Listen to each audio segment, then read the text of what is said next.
Welcome to Digital Dunes episode Beyond the Hype, Enterprise AI that actually moves the needle. While most organizations are still debating AI strategy, some are already delivering AI results.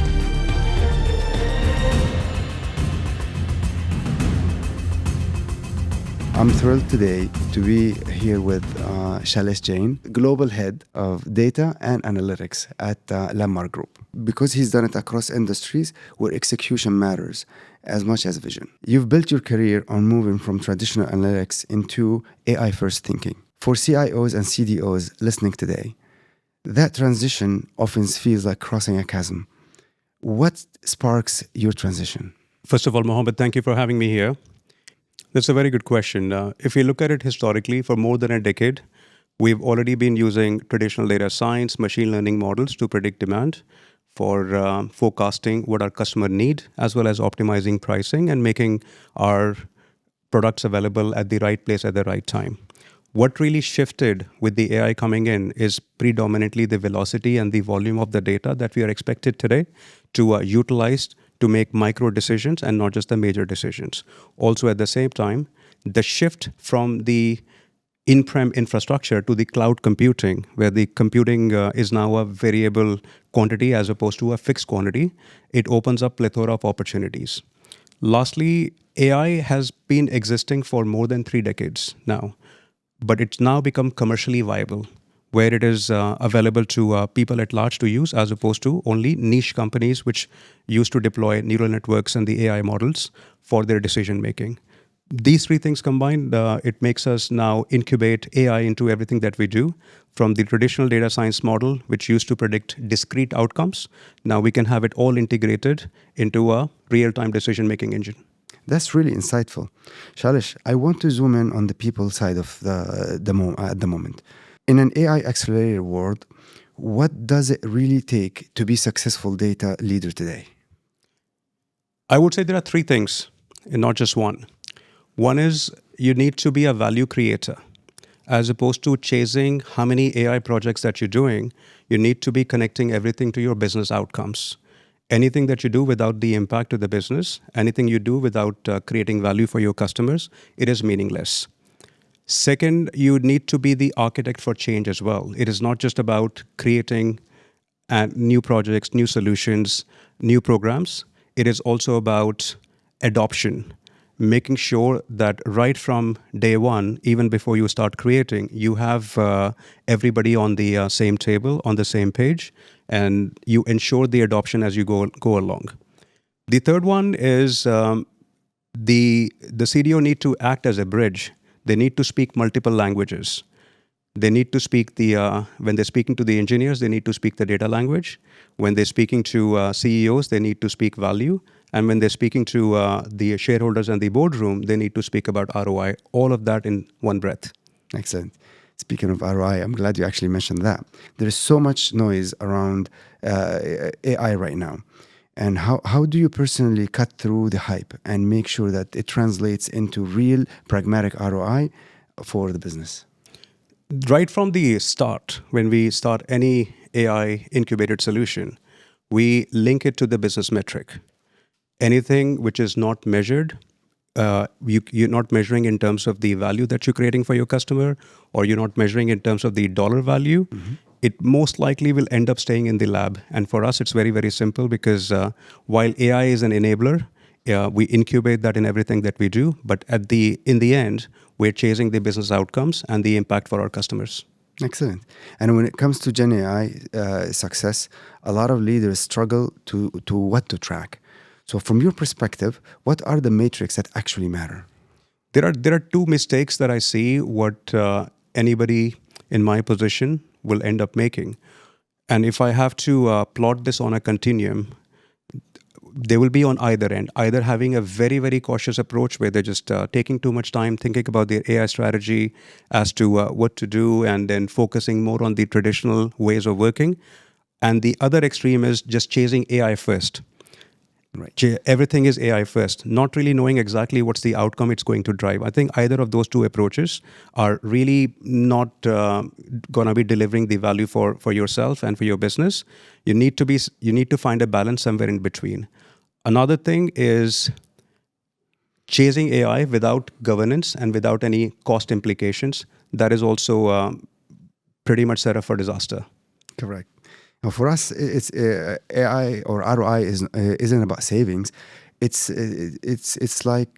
things about it's things like reducing procurement cycle by 40%, or customer experience, ensuring customer experience, or ensuring zero downtime for critical services. These are the things that matter to the board, not just numbers. Every boardroom conversation I sit in has two competing voices. One asking, can we go faster? The other one asking, are we compliant? The magic is balancing the speed and sovereignty. Shailesh, how do you achieve both without turning governance into bottleneck? So I think one of the first things that one need to understand, governance is not a brake. It's actually a seatbelt. Okay, so I like that. it's for your safety. So if you incubate governance right from the start, then you're not going to be ending up creating a lot of AI solutions, also at the same time a huge risk debt on your organization. And hence, if you have the right governance in place right from the start when you start building it, then in that case, you will not have that problem later on. And that's pretty much the approach that we have taken in every solution that we're creating. For example, not letting AI to change your data, not letting AI to modify your models, underlying models. They can read from the data, they can summarize it for yourself, they can do model explainability, but we don't really let AI to change the source codes which are there in our models. Excellent. Can you walk us through implementing responsible AI framework that do not slow down your progress? Definitely, you can look at it needs to be a design framework which needs to have 2-3 aspects of it. One is you need to check the AI for bias very, very early in the game and fine tune it and make sure that it doesn't occur in future. And even if it's prone to having those biases in future, you provision for it. For high risk areas, you need to have human in the loop always incubated. And thirdly, you need to have a robust governance framework as well. Excellent. All right, Shailesh, let's take this up a notch. We see a lot of companies full of dashboards, but still slow on act. So in your view, what really separates dashboard-rich organizations from decision-fast ones? Dashboards inform, in my view, and intelligence transform. And I think we've reached a place, us as human in the world, we've reached a place where we are moving away from plain simple dashboards, which has lost a lot of metrics, a lot of tabs, where everybody has to look through multiple metrics before they really can make any sense out of it. For us personally, we are summarizing as to what are the key things, not just the obvious one, but also the patterns hidden in the data, where somebody doesn't need to spend a lot of time and it's left to the user to go through multiple tabs, multiple metrics to make sense out of it, but making it, what are the top 3 opportunities for me today, and what can I do about it, making it extremely actionable for the end user. Excellent. That's a great point. Sticking with that theme, analytics often gets stuck at the reporting stage, just I rightfully mentioned.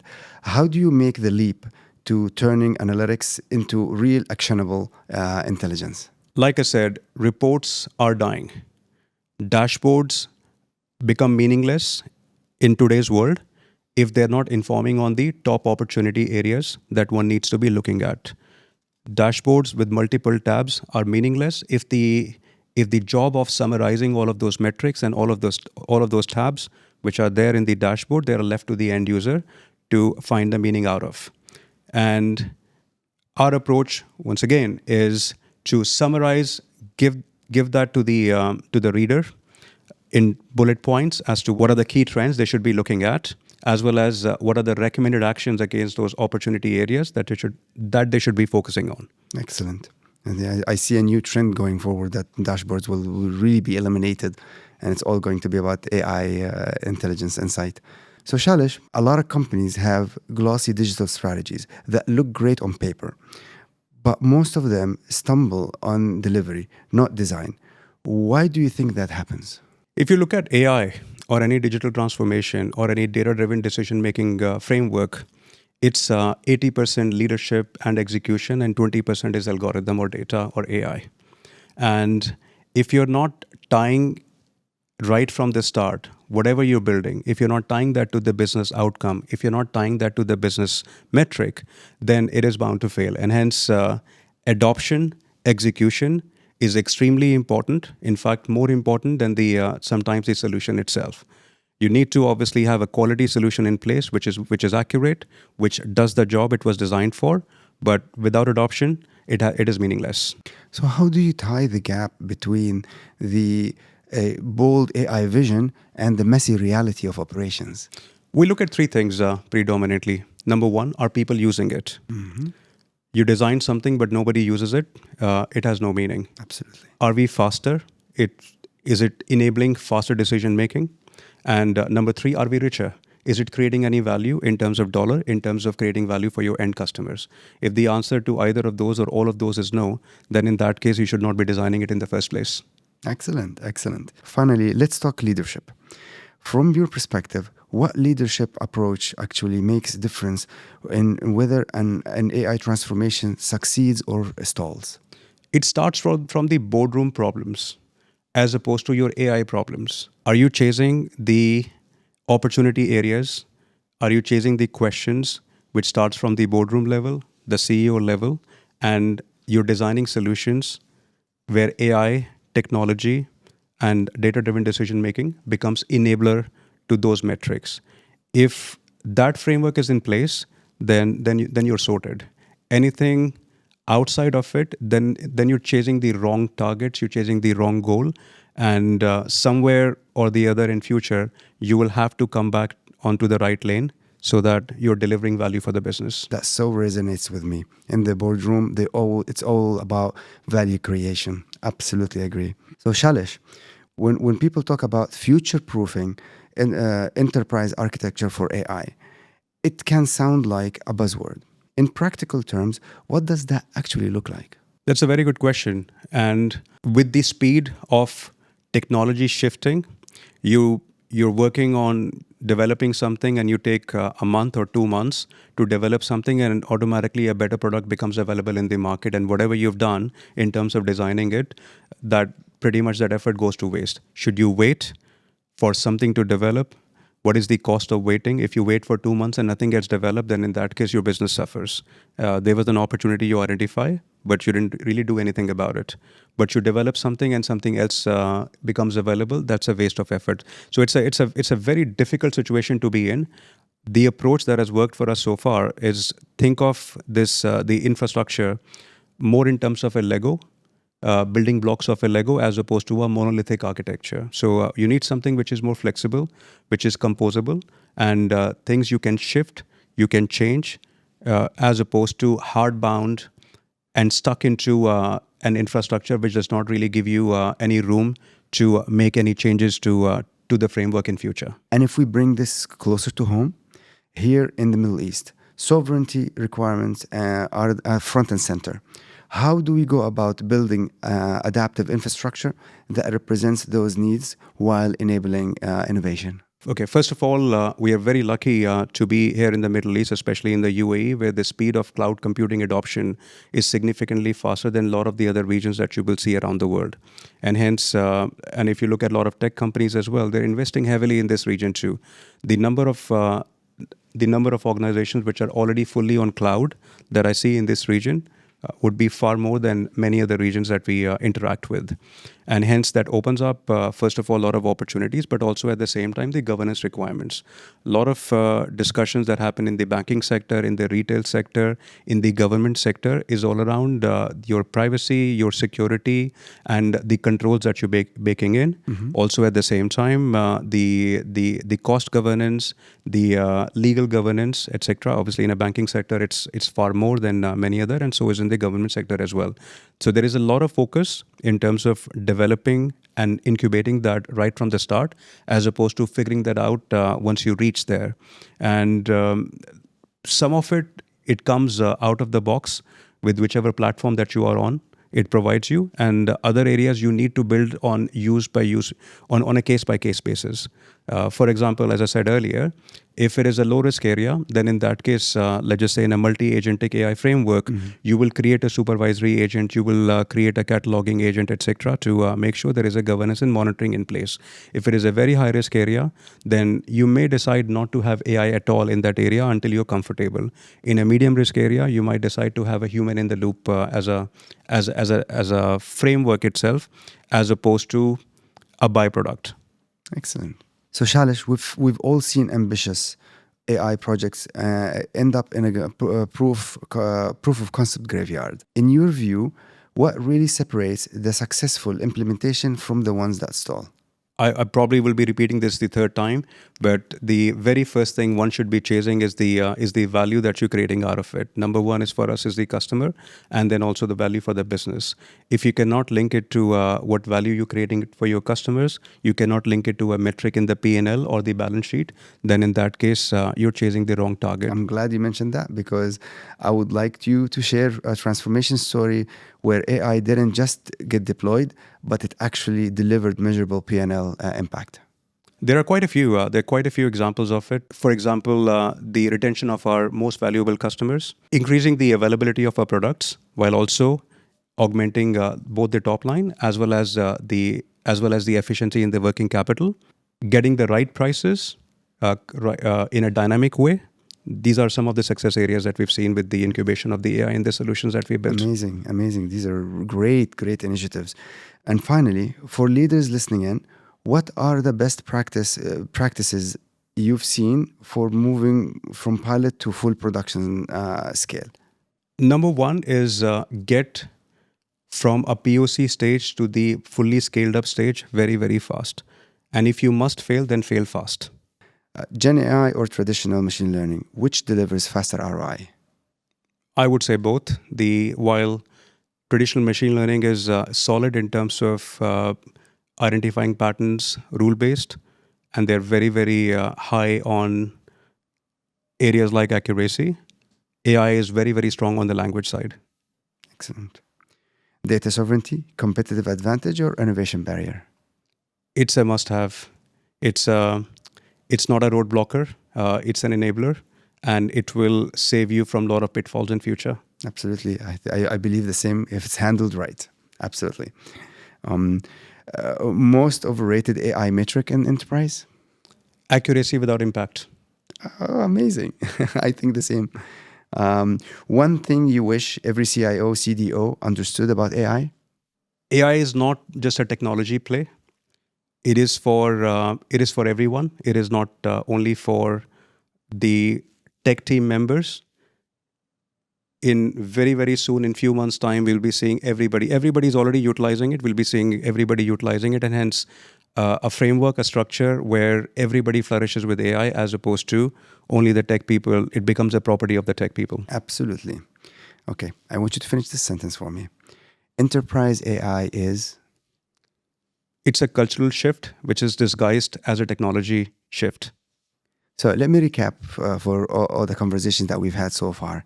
In short, transformation works when vision meets narrative. ROI is measured with discipline, and governance creates balance. It takes decision confidence, leadership sponsorship, and AI native infrastructure to scale. And above all, success must be tied to real KPIs and profit. Did I miss anything so far? No, absolutely. I think you've summarized it very well. And speed to decision making is one of the most important things. I think that's a shift that we will all be witnessing very, very soon. It's already happening, but it's now we're not talking in terms of weeks or days or hours. We're talking in terms of seconds. Nobody, not just in the boardroom, not just at the shop floor, people will be are already anticipating to get the answers to the questions in few seconds. Absolutely. And I believe, like you mentioned earlier, we need to build this capability in every department and in every team within the organization if you want to increase that adoption. I have one final question for you, Shailesh. What's the one AI capability every enterprise leader must build, not just to compete, but to win? Speed to decision intelligence. As I said during the recap as well, that One does not have to wait for data to be collected, to be crunched, for patterns to be identified, KPIs to be reported, and then to be understood to make decisions.